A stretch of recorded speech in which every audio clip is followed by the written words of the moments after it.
Selamat pagi saudara-saudara. Sebelum kita memulai membaca Alkitab, mari kita berdoa.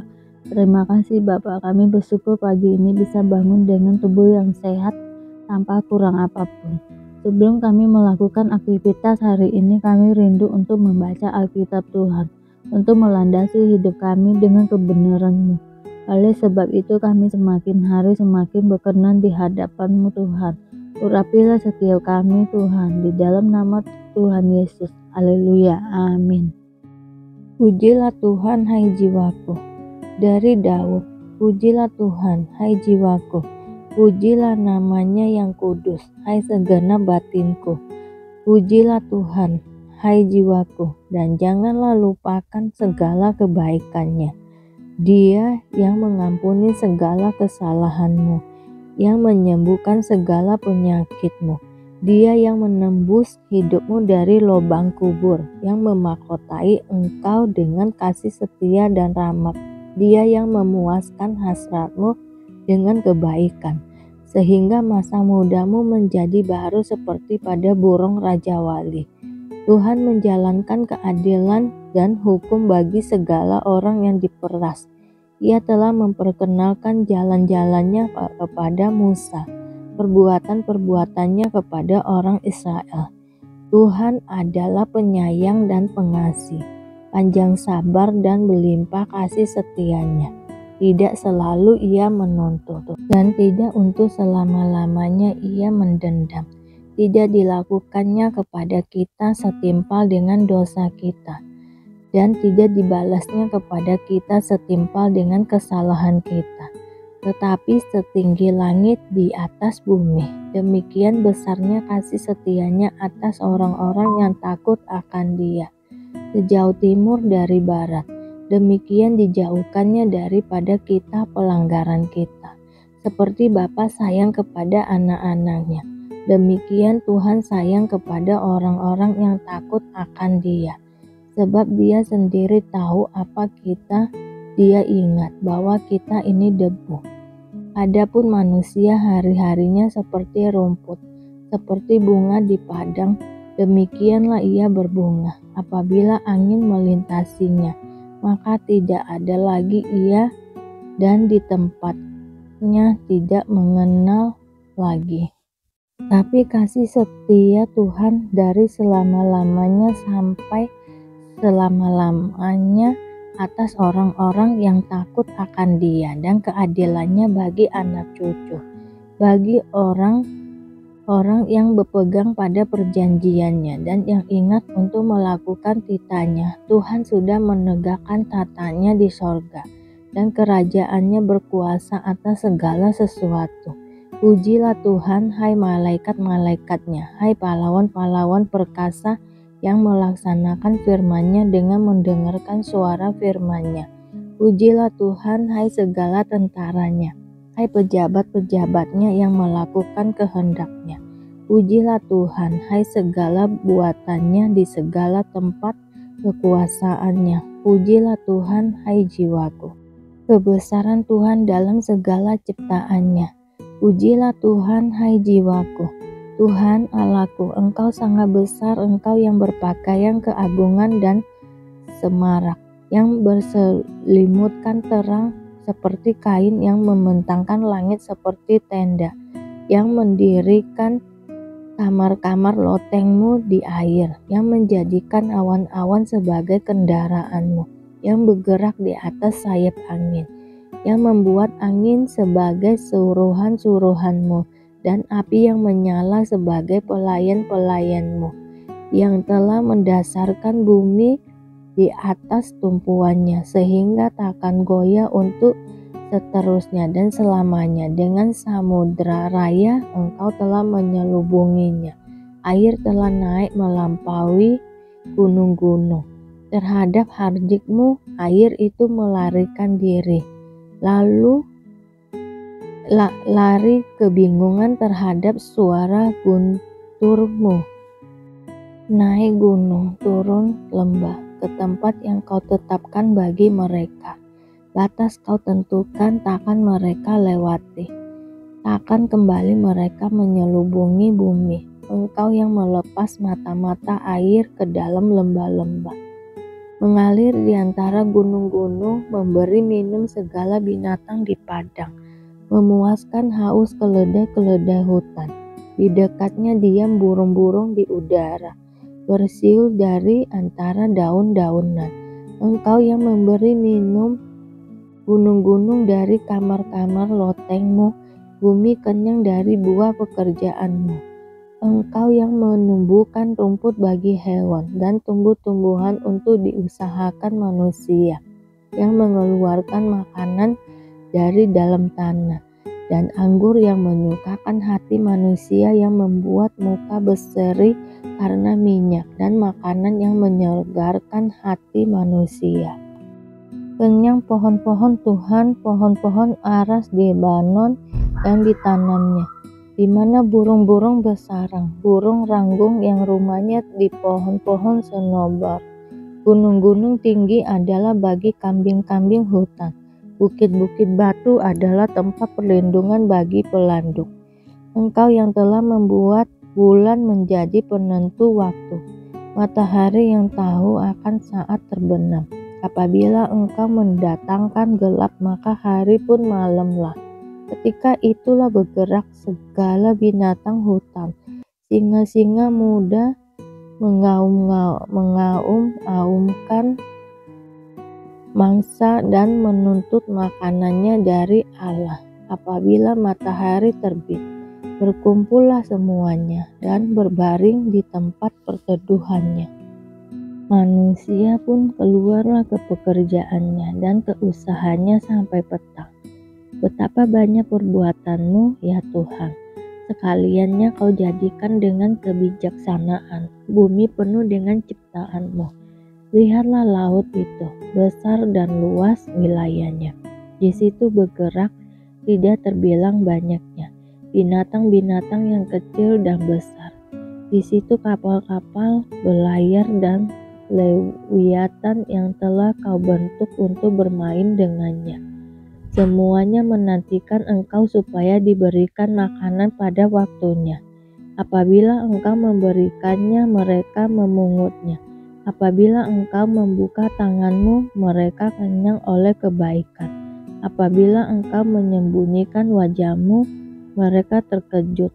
Apabila engkau mengambil roh mereka, mereka mati binasa dan kembali menjadi debu. Apabila engkau mengirim rohmu, mereka tercipta, dan engkau membaharui muka bumi. Biarlah kemuliaan Tuhan tetap untuk selama-lamanya. Biarlah Tuhan bersukacita karena perbuatan-perbuatannya. Dia yang memandang bumi sehingga bergentar, yang menyentuh gunung-gunung sehingga berasap. Aku hendak menyanyi bagi Tuhan selama aku hidup. Aku hendak bermazmur bagi Allahku selagi aku ada. Biarlah renunganku manis kedengaran kepadanya. Aku hendak bersukacita karena Tuhan. Biarlah habis orang-orang berdosa dari bumi, dan biarlah orang-orang fasik tidak ada lagi. Petrus mempertanggungjawabkan baptisan Kornelius di Yerusalem. Rasul-rasul dan saudara-saudara di Yudea mendengar bahwa bangsa-bangsa lain juga menerima firman Allah. Ketika Petrus tiba di Yerusalem, orang-orang dari golongan yang bersunat berselisih pendapat dengan dia. Kata mereka, "Engkau telah masuk ke rumah orang-orang yang tidak bersunat dan makan bersama-sama dengan mereka." Tetapi Petrus menjelaskan segala sesuatu berturut-turut. Katanya, "Aku sedang berdoa di kota Yopi. Tiba-tiba rohmu diliputi kuasa ilahi dan aku melihat suatu penglihatan, suatu benda berbentuk kain lebar yang bergantung pada keempat sudutnya. Diturunkan dari langit sampai di depan. Aku menatapnya dan di dalamnya aku lihat segala jenis binatang berkaki empat dan binatang liar dan binatang menjalar dan burung-burung. Lalu aku mendengar suara berkata kepadaku, 'Bangunlah hai Petrus, sembelihlah dan makanlah.' Tetapi aku berkata, Tidak, Tuhan, tidak. Sebab belum pernah sesuatu yang haram dan tidak tahir masuk ke dalam mulutku. Akan tetapi untuk kedua kalinya suara dari sorga berkata kepadaku, apa yang dinyatakan halal oleh Allah, tidak boleh engkau nyatakan haram. Hal itu terjadi sampai 3 kali, lalu semuanya ditarik kembali ke langit. Dan seketika itu juga 3 orang berdiri di depan rumah di mana kami menumpang, mereka diutus kepadaku dari Kaisaria. Lalu kata Roh kepadaku, pergi bersama mereka dengan tidak membimbang, dan ke-6 saudara ini menyertai aku. Kami masuk ke dalam rumah orang itu, dan ia menceritakan kepada kami bagaimana ia melihat seorang malaikat berdiri di dalam rumahnya dan berkata kepadanya, suruhlah orang Yopi untuk menjemput Simon yang disebut Petrus. Ia akan menyampaikan suatu berita kepada kamu yang akan mendatangkan keselamatan bagimu dan bagi seluruh isi rumahmu. Dan ketika aku mulai berbicara, turunlah Roh Kudus ke atas mereka sama seperti dahulu ke atas kita. Maka teringatlah aku akan perkataan Tuhan, Yohanes membaptis dengan air, tetapi kamu akan dibaptis dengan Roh Kudus. Jadi jika ada Allah memberikan karunia-Nya kepada mereka sama seperti kepada kita, pada waktu kita mulai percaya kepada Yesus Kristus, bagaimanakah mungkin aku mencegah Dia? Ketika mereka mendengar hal itu, mereka menjadi tenang, lalu memuliakan Allah, katanya. Jadi kepada bangsa-bangsa lain juga Allah mengaruniakan pertobatan yang memimpin kepada hidup. Barnabas dan Saulus ke Antiokhia. Sementara itu banyak saudara-saudara telah tersebar karena penganiayaan yang timbul sesudah Stefanus dihukum mati. Mereka tersebar sampai ke Fenisia, Siprus dan Antiokhia. Namun mereka memberitakan Injil kepada orang Yahudi saja. Akan tetapi di antara mereka ada beberapa orang Siprus dan orang Kirene yang tiba di Antiokhia dan berkata-kata juga kepada orang-orang Yunani dan memberitakan Injil bahwa Yesus adalah Tuhan. Dan tangan Tuhan menyertai mereka dan sejumlah besar orang menjadi percaya dan berbalik kepada Tuhan. Maka sampailah kabar tentang mereka itu kepada jemaat di Yerusalem. Lalu jemaat itu mengutus Barnabas ke Antiokhia. Setelah Barnabas datang dan melihat kasih karunia Allah, bersukacitalah ia. Ia menasihati mereka supaya mereka semua tetap setia kepada Tuhan. Karena Barnabas adalah orang baik, penuh dengan Roh Kudus dan iman. Sejumlah orang dibawa kepada Tuhan. Lalu pergilah Barnabas ke Tarsus untuk mencari Saulus, dan setelah bertemu dengan dia, ia membawanya ke Antiokhia. Mereka tinggal bersama-sama dengan jemaat itu 1 tahun lamanya.